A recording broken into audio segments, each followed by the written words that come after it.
that was basically the turning point on getting clients in the door. It was like finding that unique channel that no one else was really using. All right. How's it going, everybody? Welcome back to another video. In this one, I'm interviewing Karston Fox. He's in Dayton, Ohio, runs a very cool company helping agencies with appointment setting as well as tons of other businesses. And he's an absolute savage when it comes to setting appointments, using social media, texting, cold email, all that good stuff. So we're going to get a lot of nuggets dropped today.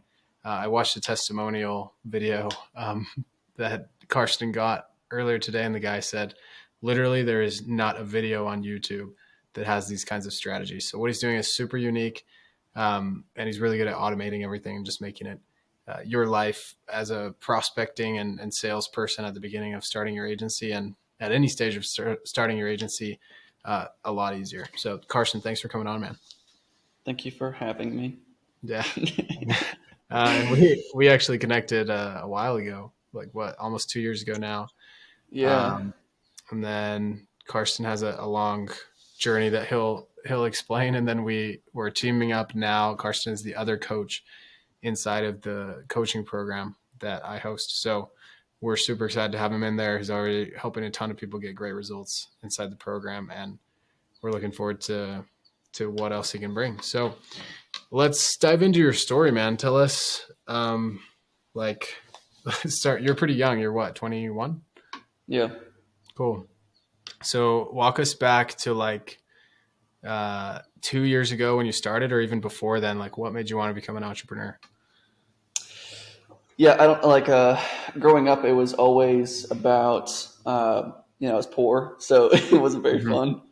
And I think what you lack as a child, you kind of want to make up for as an adult. My grandpa was also an entrepreneur, so I was always like, I want to be like him. So I remember we would just do some weird odd jobs. I remember one time we would clean out, me and my sisters would clean out rabbit cages for money. Wow. We would sell marshmallow guns for money. Okay. And it's just all these weird things to make money over the summer so that, we could just do what we wanted to do. Mm-hmm. And so that's kind of the very, very beginning. So I guess got started there. And then, and growing up when you have all these problems and your parents struggle with money and all that stuff. And even though they're better off now, but back then when it was really tough, it was like, man, I never want to be in a position where I have to struggle this much, or I have to stress, I have to cry over money, So I really wanted to be in a position where I didn't have to do that anymore. So I basically said it, made a commitment to, I'm going to do whatever I can to make sure that I don't have to worry about these problems. So, yeah. Very cool. And then you graduated high school and you didn't know what was next, and you found SMMA, or what's that story? Yeah. Okay. Sorry. It's just funny because, so I graduated when I was 16. I was homeschooled. Wow.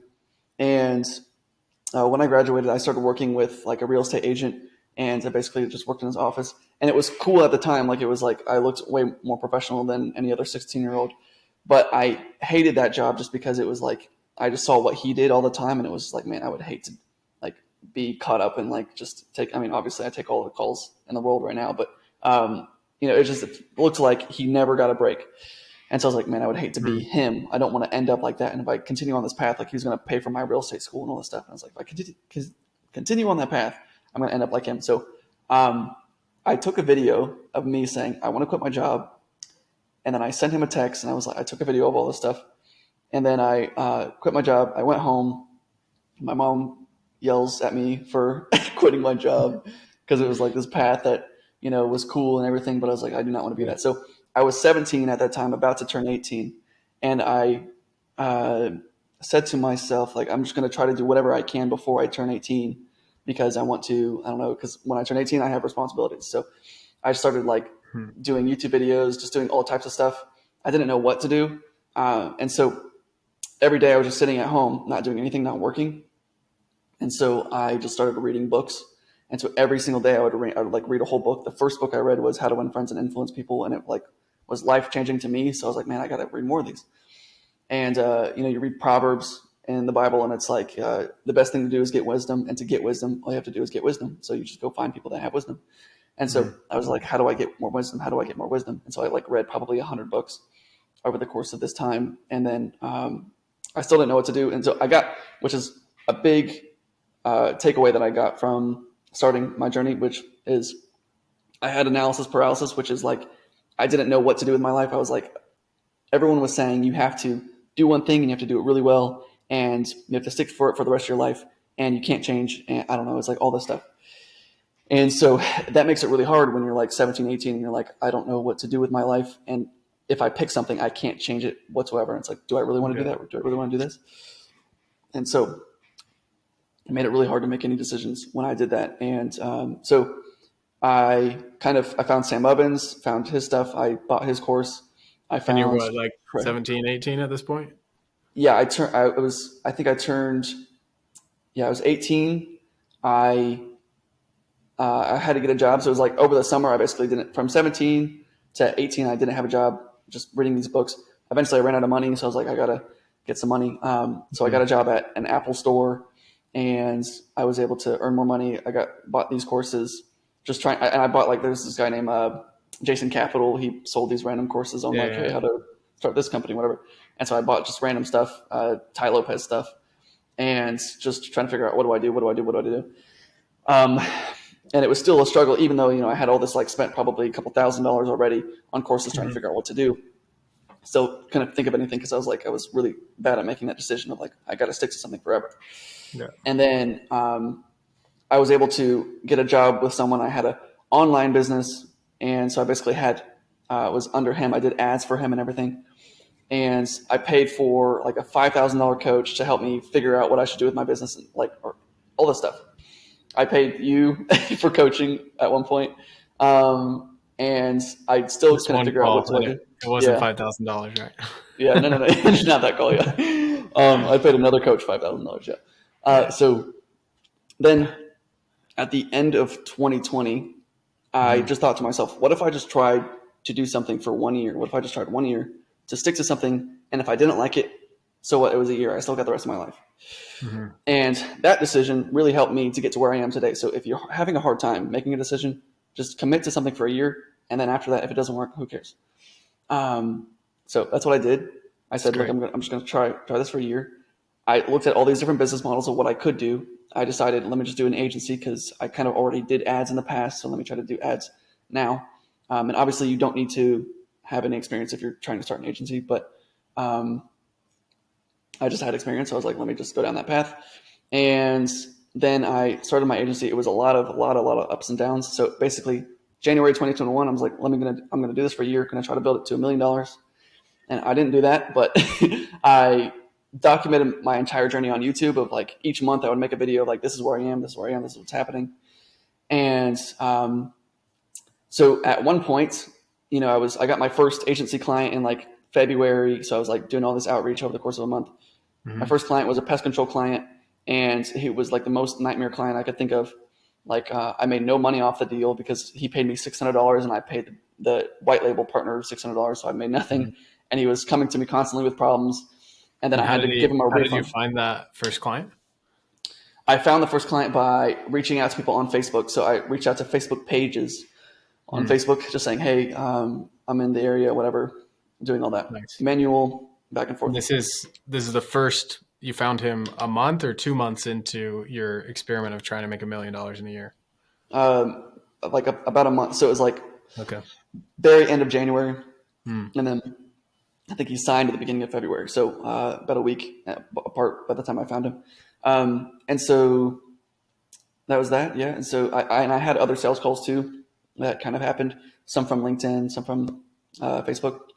But then I continued I did cold email a little bit as well.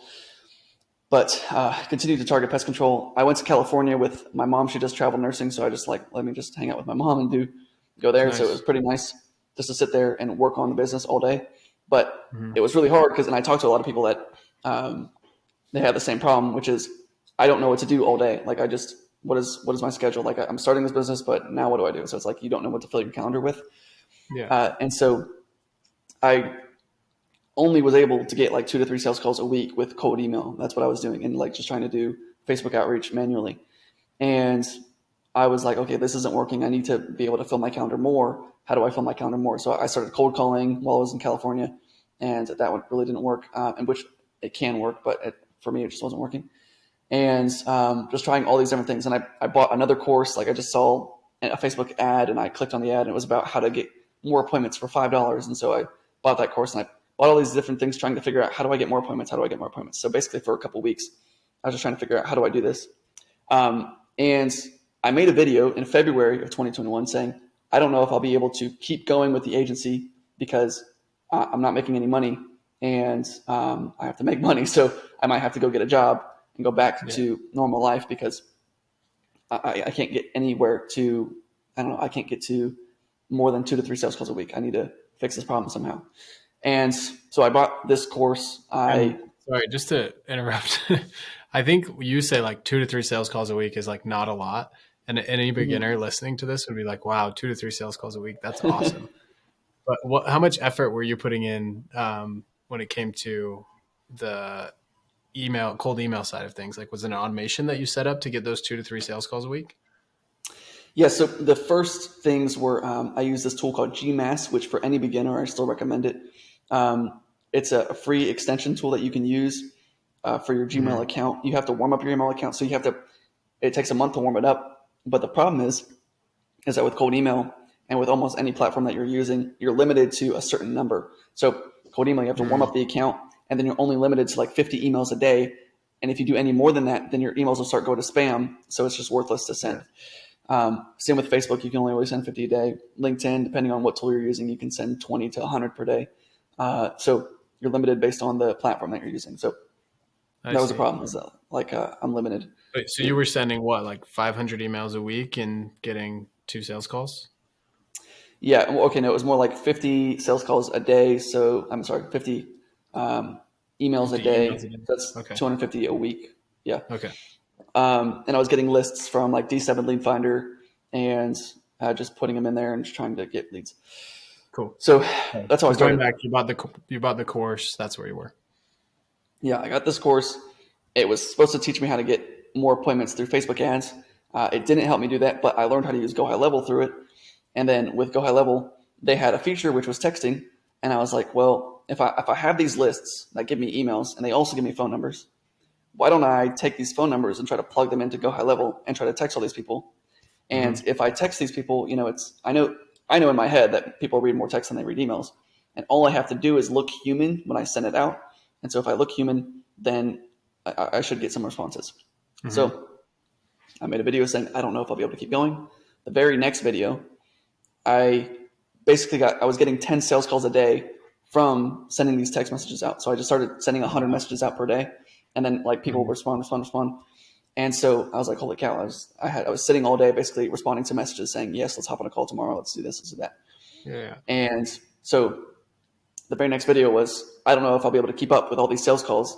And now it's a problem of scale, which is also like, it's an awesome problem to have. But so it went from, I don't know if I can keep going, to I have way too much work to handle. And I remember my first day back in Ohio, I had like 10 sales calls in a row, and I was just sitting at the computer like, hey, blah, blah, blah, and just repeating the spiel over and over again. And I landed all these clients. And so that was basically the turning point on getting clients in the door. It was like finding that unique channel that no one else was really using. Nice. And that was for solar companies, right? Yeah. So I started in pest control. My white label partner was like, you're in California. Why don't you just try to target solar companies?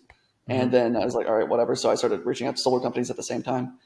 And then that's when I started, with the, nice. Okay. Which is obviously also a very targeted niche and very hard to, get calls for. And so I was still able to get all these calls.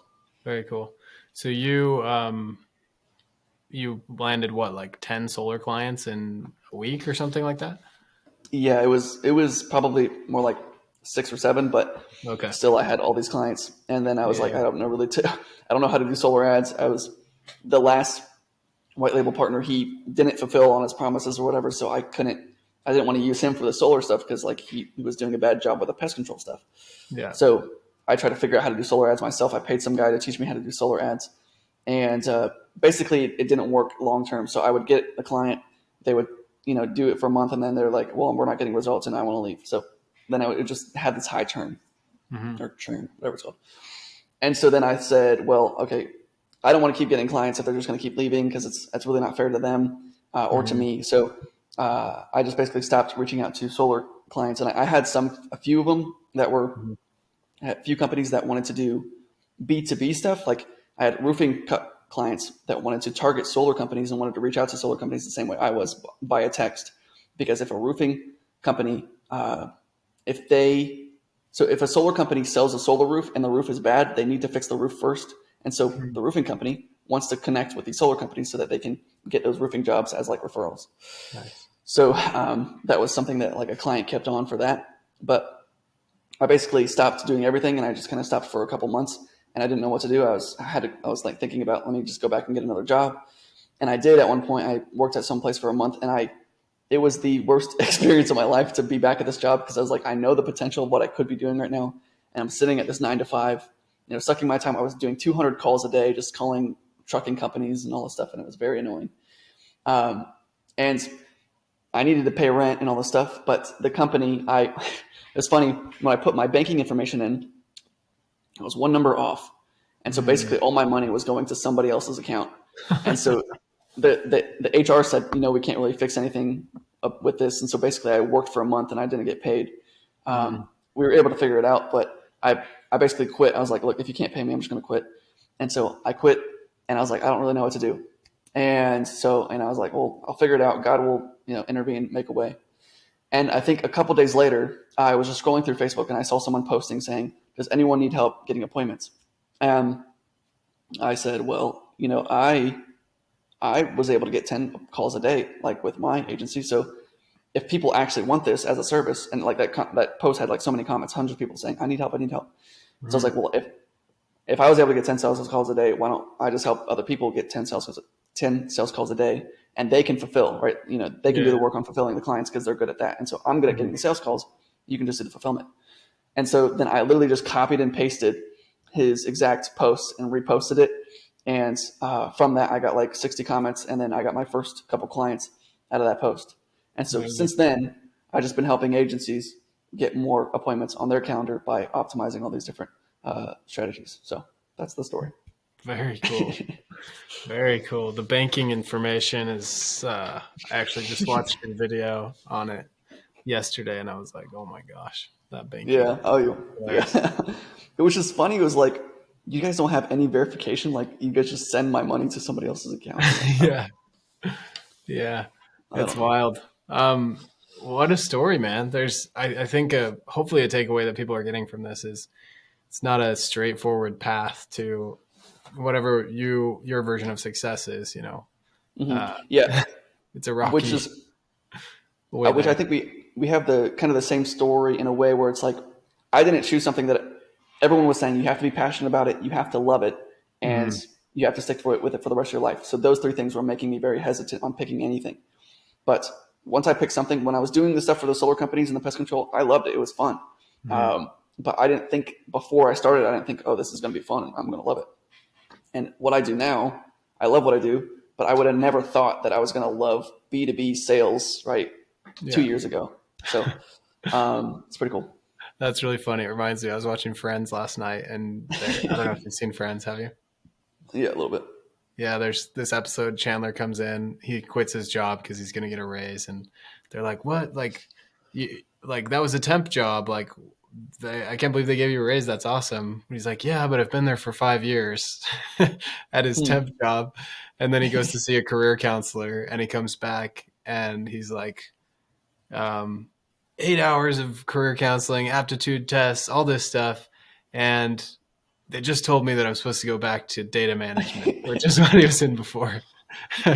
And I thought it was really funny because everybody's like, oh, I have this dream. Like you were saying, your paralysis it's basically perfectionism is what you were describing. Like you had to be perfect on the first try.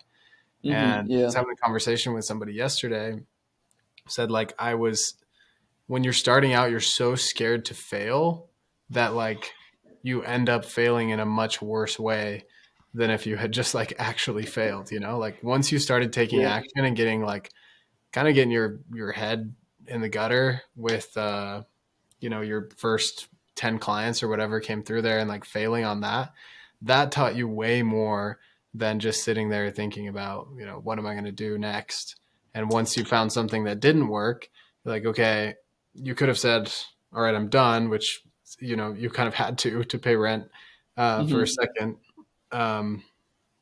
Or you can say, what skill am I good at? Like, of this whole picture, what do I already know how to do? And then you took that piece and like the strategies you come up with, like you just have a knack for like, oh, here's, you know, how to do this. Here's how to do this. Yeah. And it seems like it comes easy to you. It's not necessarily like you're passionate about it, but you have a natural aptitude for it. Yeah, that's something that like another thing is that you as a person, you will flow towards something. Like it's you don't have to consciously think of what do I need to, you know, what do I need to do? What am I already good at? And so the things that I do now, when I look back over my life, it's funny because I try to break a lot of rules now in terms of like automations and all this stuff. And like, how do I get people's attention? You know, we were just talking about this new idea I have for like adding people on an event on a calendar so that they get this calendar invite. And then they're like, who the heck is this calendar invite from? And so it gets them like interested in whatever you have to offer. And those little things that I come up with, I when I was younger, I was really good at cops and robbers. Whenever I worked somewhere, I was like, I'm not a thief. I never steal anything. But if I was a thief, how would I steal these iPads? You know, it's just like these random things that I would come up with. Like, what can I do to work this out in a way that makes it work in my benefit? So, but you know, I didn't think of that like, and then I reverse engineered that and then said, okay, how about I do this B2B sales? But it's like, because I would have never thought of it. But when I look back now, I'm like, okay, well, I guess these things connect in some way. Also, I make like YouTube videos and help people with the videos. And it's like, I've been making videos for so long and just as like a hobby. And so, you know, it's just like, when I look back on it now, it looks like I had some sort of plan and purpose, but there was no plan to begin with. Nice. Yeah. You can connect the dots looking backwards, but not forwards. Yeah. And another thing was what we talked to. There was someone in the Slack channel that was like, "What do I say to this?" You know, like they're kind of hesitant about what to say, or like they're very like, "I don't know what to do with this action." Like, and because I mean, I guess they're limited in knowledge. But now that you know, when we look at it, we're like, "Dude, just say this," or like, "It's not that big of a deal." If they don't reply to your message or whatever, if you're not, I don't know, if this one fails, like if you don't close this one client, it's like there's so many more. To us, we see it that way, but when you're beginning, you're like, I don't know if it's going to work, you know? So, yeah. Yeah, very cool. So I want to transition to like the advice that you would give to somebody starting out. So let's say I'm a brand new agency owner, like literally brand new, and I'm struggling to take the first steps in starting my agency. What would you tell me? Yeah, so a lot of the things is that most of these courses and these gurus out here, they try to sell you the dream and the end result, which is their job, right? Is to sell you the dream and the end result, and that's your job as like an agency owner, is to sell that business owner the end result. But now that I look back on all the things that I've invested on in terms of like coaches and courses and all that stuff, I realize that the things that have helped me the most are things that are tools, and then learning how to use those tools. And so we have all these different tools at our disposal. And if we learn how to use those tools effectively, then we can build some amazing things, and we can do some amazing things with the tools. So think about if you knew how to code, like, all the amazing things that you can, like the only reason we're able to connect right now is because someone learned how to build a computer and learn to code. And, you know, so, and if you have like, if you think, I have this analogy is like, if I want to put a nail through a plank, right, this 2x4, I can have all the motivation in the world. I can work as hard as I can to get this nail through the plank, but I can just get a hammer and go boop, boop. And it's like, I get it done so much easier than trying to, you know, just force it in there, you know, with my hand. And so like this really simple tool helps me get the job done so much quicker. So, one, invest in tools. Two, invest in learning how to use these tools effectively, because like Facebook ads is a tool. Facebook as a platform is a tool. And so if we learn how to use it effectively, we can, you know, mold it into what we're trying to do with our end results. Do you want like more specifics? Leverage. So I think when you say tools, like it's become like we understand what that means only because I've been talking to you about it every single day for the last, 4 weeks or whatever. But tell me, tell me as a beginning agency owner, what is a tool? Like, give me an example of something that I can use today to help me get clients. Yeah. So you would look for tools that help you do repetitive tasks. That's the main thing. Or to, I guess that's because I'm trying to put it in a broader sense. But okay, when I said something about GMass, that's a tool that allows you to send cold emails through your Gmail account.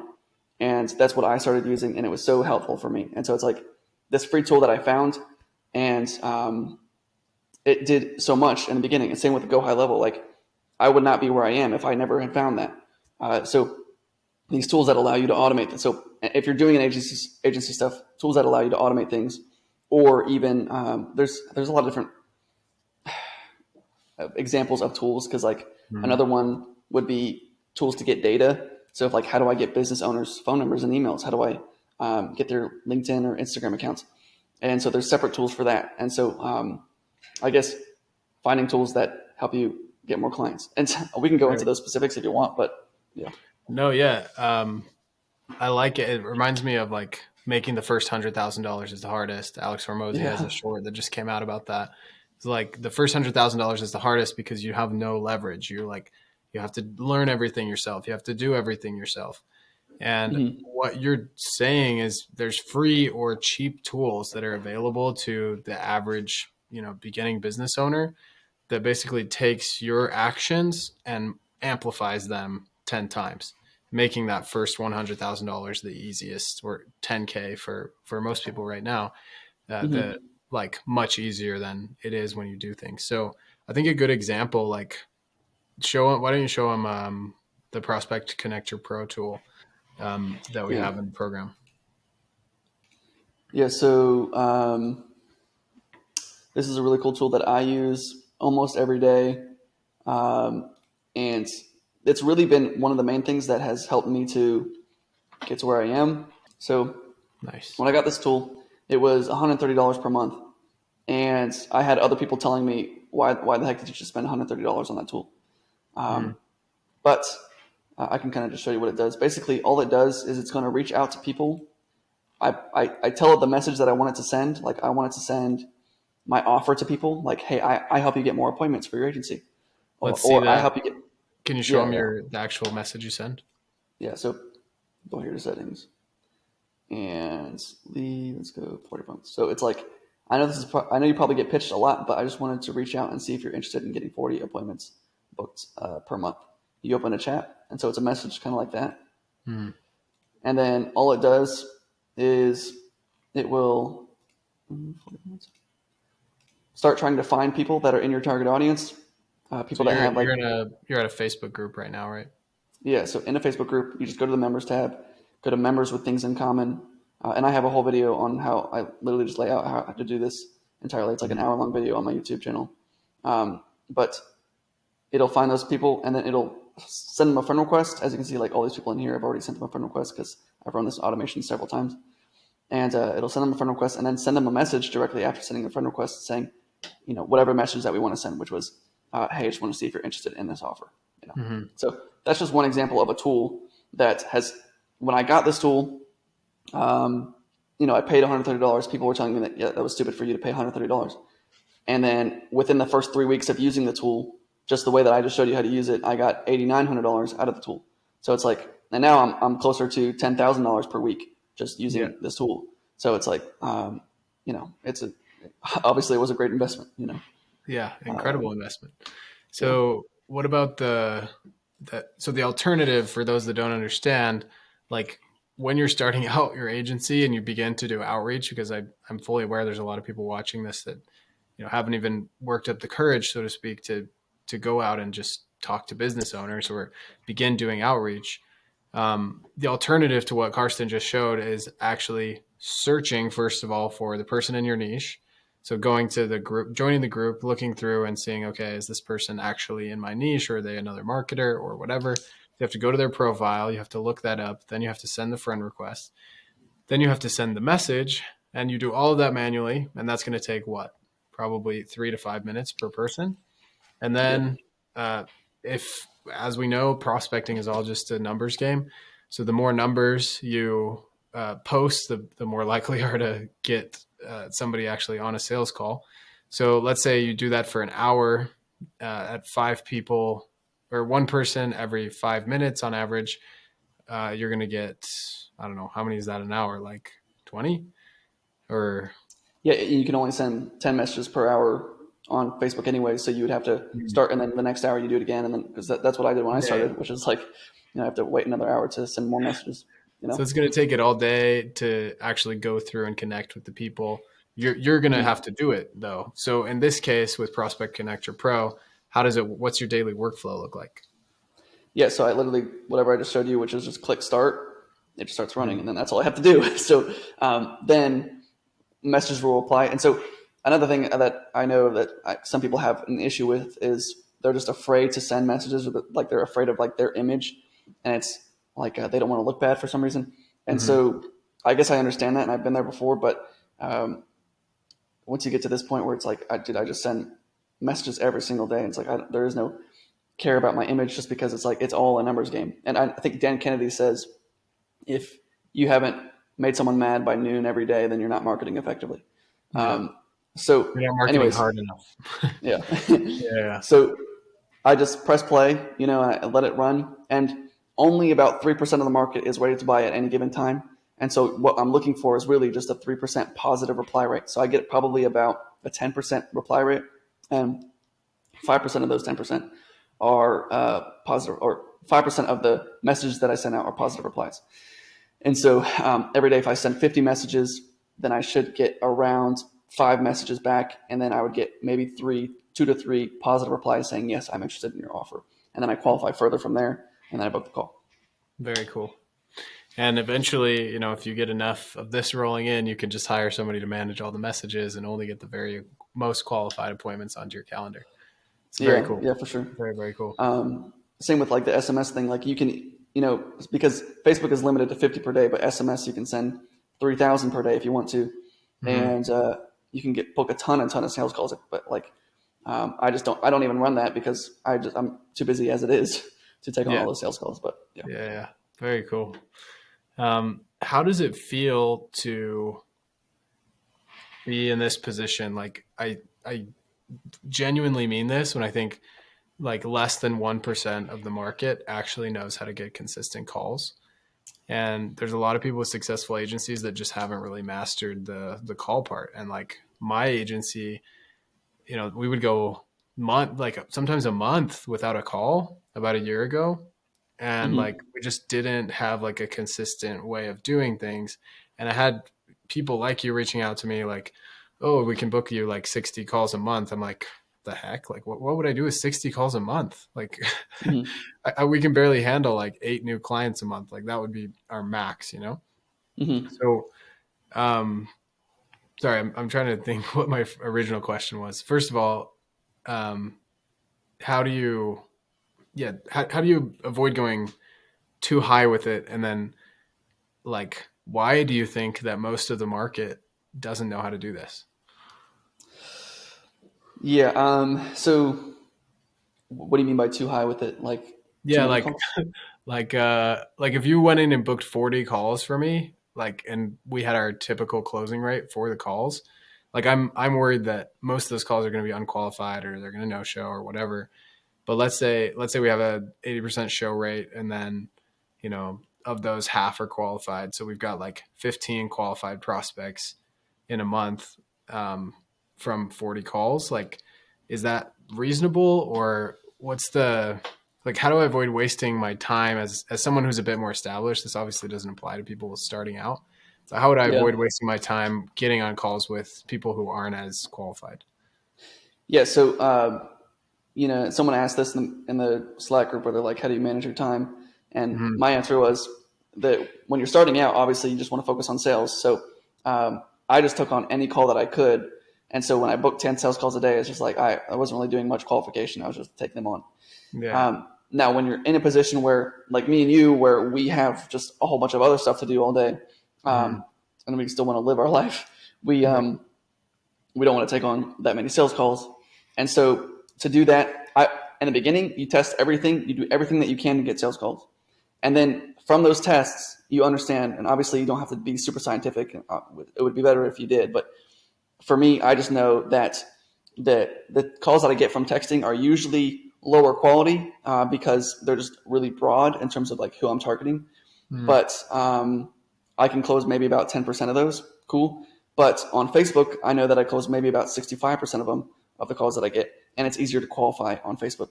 And so right now, all I really do is run Facebook.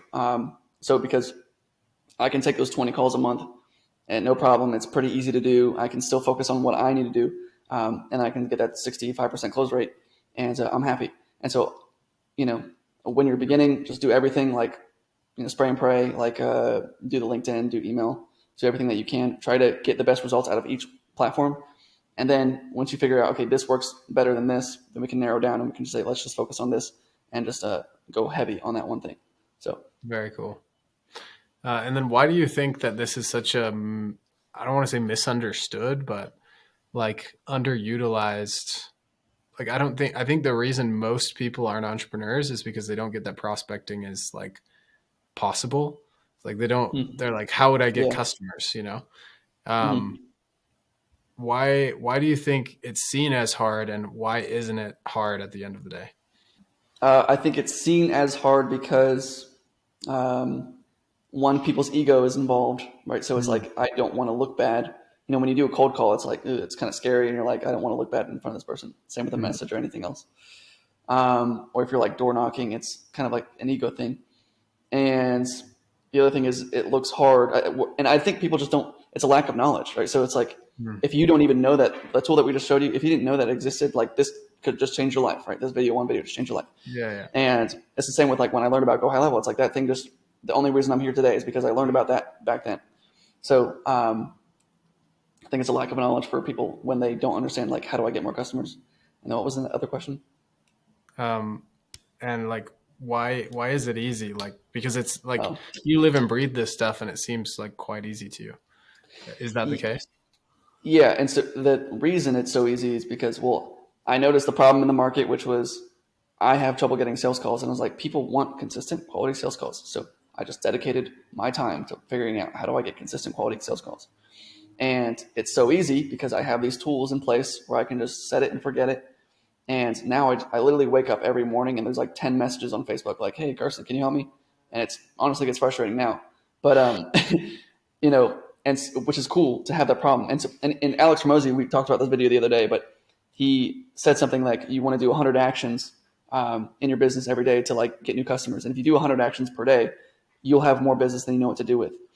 And if I send 50 messages on Facebook and 50 messages on LinkedIn and 50 text messages, which is like 150 messages per day, you could easily book, I would say, 5 to 7 sales calls a day if you have a really good offer, right? So you want to know what the market wants first, but if you have a good offer. Yeah, you're right. From 150 messages, that would be very reasonable, 5 to 7. Yeah. So, if the offer, so if you're selling something that no one wants, like, hey, I can get you SEO, and like, I don't know, you just have to frame the offer to where it sounds good. But once you have something that works, then it's really easy to get appointments in the door. And then when you automate it, which is the tools, then it's just like, it just keeps flowing in and flowing in. Same with like Facebook ads. You just kind of automate it, let it run, it just goes and posts itself out, and then the leads just flow in, so. Yeah, it's very cool. So tell me, like, let's elaborate a little bit more on what you actually put into the message, because I think that's a big thing that people get hung up on, or they don't get hung up on it at all, and they're sending out, like, some of the messages I've seen are just like, really? Like, you actually sent that out? Like, what do you coach people on when it comes to what they should put in the first message they send out? Because they really only have one chance to get somebody to pay attention, right? Yeah. So first thing is that even though you do have one chance, the market is so huge. So don't worry about like if you did something wrong. Just consistently take action. But when it comes to the message, always be human and always have a really good offer. So that's the main two things. I have like these 3 key frameworks, which is like having a unique offer, having a unique audience, and having a unique channel to find those people. So if I want to target solar companies, I want to offer them 10 solar installs per month, which is what they want. And that's what they told me that they wanted. So I want to offer them that. And I target them on SMS, which no one else is really doing SMS. So they're intrigued when they receive this message. Then that's why I was able to get 10 sales calls per day. So when it comes to the message, just be very human as possible. Be as human as possible. You want to use robots and you don't want to look like a robot. That's the goal. So when I use like cold email, the subject line, I never capitalize anything. So what people really hang up on is like they want to be this branding expert and make everything look pretty and cool. And that is the exact opposite of what you want to do. So anytime you go into your inbox, you see two different types of emails. You see emails from people and then you see emails from companies. And you can easily tell which one is which because from a person, you know that, okay, this guy made mistakes and everything. And so I know that this is just a human trying to reach out to me. And when you know that it's a human trying to reach out to you, you feel more connected to it and you feel like you are obligated to respond to it because they're trying to reach out to you and you have to respond back. Yeah. When it's very perfect and everything's clean and they use HTML in the email and it's got all these photos and everything, it's like click this button, in the email, then it's like, okay, I know a robot just sent this out. It was an automated thing. So I have no connection. There's nothing in this that I really enjoy. And so when you're sending on any platform, you want to look human and making mistakes is a good thing. And then having a direct offer. So saying, this is the end result that you're going to get. So when I do like a text message, I'll say, hey, I can bring you 40 companies that are in need of running a PPC campaign this month if you're interested. So if I'm targeting marketing agencies, they know what a PPC campaign is. They know that I'm reaching out directly to them because I'm saying that word, right? It's kind of like that key word. I'm also saying their first name. There's like variables. So a variable is like using their first name or their company name. And so I'll say, hey, first name, I found your company. And then I'll say the company name online. And so using that makes it also look very personal, like I'm reaching out directly to you. And so, that's what I would say in terms of the message. Cool. Very cool. Dude, this has been awesome. There's so much here for beginners. And I want to close out with, actually 2 more questions. The first one is, we talked about like your propensity to want to break rules and kind of like do things a different way. And it's really tough as a coach. I've seen I'm like, this is how you do it. And then people go and they do exactly what I told them. And it doesn't, they come back, they're like, it didn't work. I'm like, well, it's because you didn't do this little part right. And I didn't think I had to tell you that because I assumed it was common sense. So go back and do it. And then they do it that way. And then it works, but it doesn't work quite as well. And then the moments where I see huge breakthroughs with my clients is when they're not following, they take the principles that I teach them in a method that's worked for me, and then they translate it into a method that's going to work for them. Small example, I do a lot of Facebook outreach, and I explained all of the Facebook principles to one of my students, and he was trying Facebook, looking for groups, and it just for whatever reason, the niche he was trying to reach out for, he didn't feel like that was he didn't feel like that was the best place to reach them. And so he started going to Instagram. And then when he went to Instagram, all of a sudden everything was popping off and he was doing really great. So it wasn't exactly what I told him, but he took the principles and then he applied it to something else that worked for him. And when I was starting, the same thing, it was one line that my coach told me, do research, don't try to do sales. And I was like, oh, it makes so much sense. I wrote my own script from it. I went out and just started messaging businesses. And that's how I got my first 10 clients from this one line that wasn't go use this tool, go be super specific here. And it seems like most entrepreneurs that I talk to have that ability to just be like, okay, here's a principle. This is how I apply it to my situation. How do you develop that skill? Yeah, it's funny because I think about this a lot where I'll have clients that will just be like, hey, this one thing isn't working. I need you to fix it. And it's like, dude, why don't you just – when I was younger and I needed something to be fixed, and I'm sure most of us had this situation. Okay, let's say, as an example, the TV is on some channel and I need it to go to HDMI 3. And it's or the Wi-Fi stops working. And your parents are like, Karston, fix the Wi-Fi. Obviously, I want to fix the Wi-Fi because I want to get back on my video games. So I'm trying to figure out anything that I can to get, I'm just testing all these different things. How do I get the Wi-Fi fixed? And I'm doing all these unorthodox things, and all of a sudden, Wi-Fi comes back on. They're like, Karston, you're a genius because you fixed the Wi-Fi. And it's like, oh, I just pressed the reset button. I unplugged and plugged it back in. And so when it comes to this, I see a lot of people just being robots. And so when there's workers, right, and I'm sure when you're hiring, you have this same, because I've kind of asked you about hiring today, but you have the same issue where it's like you have people that just blindly follow like just step by step, and then like, oh, something went wrong, it broke, and it's like, well, why don't you just try to figure it out? Like if you figured it out, we won't be having this conversation. And so there's robots where they just like blindly follow. There's certain jobs that people do where it's like, just do this task. If this, then that. Like if this is the case, then you want to do this thing. If this is the case, you want to do that thing, which is what a robot does. And then there's creators who create the automations, create the robots, create everything that's around you, and they just try to figure out the problem themselves. And so I have so many people that come to me and they're like, can you fix this thing? Whether they're my clients or they're not. And how do I do this? How do I do that? Like very specifics. And I'm like, dude, I spent the time to try to figure this stuff out. I built out these tools myself. Like I did all this stuff trying to get to where I am. Why can't you just fix this one very simple problem yourself instead of coming and wasting my time? And obviously I'm not like trying to be rude about it, but it's like, just be a creator. Like just when you run into a problem, what I did, which was like, I could only get 2 to 3 sales calls a week. I needed more. I'm going to try to find any solution that I can to get more of these sales calls. And so it was like, I just had to go out and fix the problem because it wasn't going to get fixed any other way. I couldn't blame somebody else because I wasn't getting sales calls, So extreme responsibility. And it reminds me, I just released a video about being an ask hole, which is like, you just ask questions over and over and over again, and you don't actually think for yourself.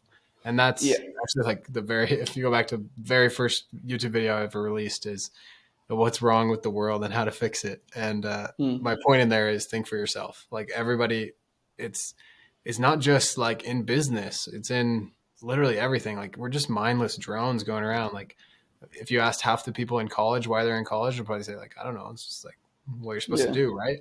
If you ask half the people working a job why they're working a job, they're going to say like, oh, I don't know. I just thought I'd get a job.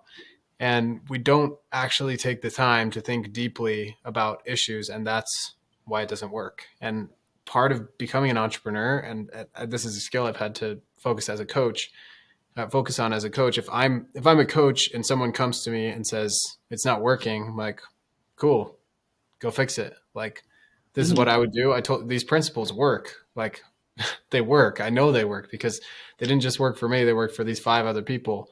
So figure out what's not working for you. And we have to learn how to do that with ourselves, like be a leader or a coach to our own minds. So when we come to ourselves with a problem, instantly think, okay, how can I make this work? Not, it doesn't work. Yeah. And eventually you'll come to a solution. Yeah. And I think that's a problem that I ran into when I started, which was I would buy all these courses and I expected like, if I just buy it, I'll get the end result. And I just kind of put the blame on the other person. It's like the course that I was buying, saying like, oh, they have all the answers and I'll just get the results out of it because they have all the answers. And I just didn't accept the responsibility. And then they would be like, do this task. And I basically do the exact task that they would do. I'm like, okay, click there and then click that button and then click that button. And so I would just do the exact same things that they would do, trying to get the end result that they were getting. And they would say in the course, right, you want to be a free thinker. You want to like be creative and not just copy everything that I do. But I would just copy the exact same thing that they did, expecting the same result. But sometimes it just didn't work. So, like when it comes to when people are like, I need a DM script, like I need a script for how to DM people and like, what's my follow-up message? What do I do there? Which, sure, I believe in scripts and like it's easy to sell a script because people are like, oh, I just copy and paste. Like I just need templates.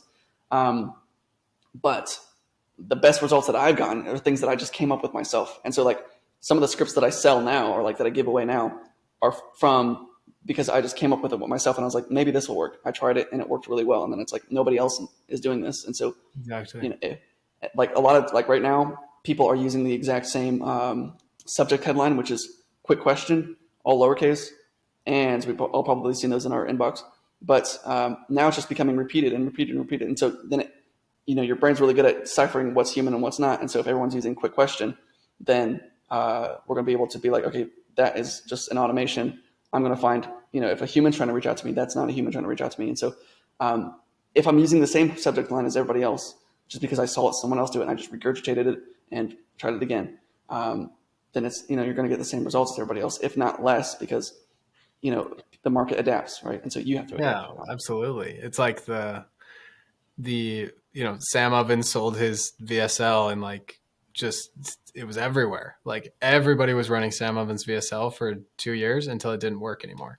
Yeah. And then now everybody's running, the Tanager Chittister's conversion conversations thing or whatever else the next thing is. Like, it's like this, it's cool and it works when it's unique. And then the minute it's not unique, you have to pivot. And that's like, I'm sorry, it's just life. Like it's not, it's not you. It's not like you're the only person that this isn't working for. It's just that depending on your niche and depending on the time of year and the time of, how somebody's feeling when they get a message from you or whether they're busy or not, like things may or may not work. And that's why volume is so important as well. But it's hopefully to anyone listening, like take this in the kick in the butt as the kick in the butt you need to actually just sit down in a room alone by yourself and think about what you would do. Like the answer is already inside of you. And the minute you accept that, you'll progress so much faster than everyone around you.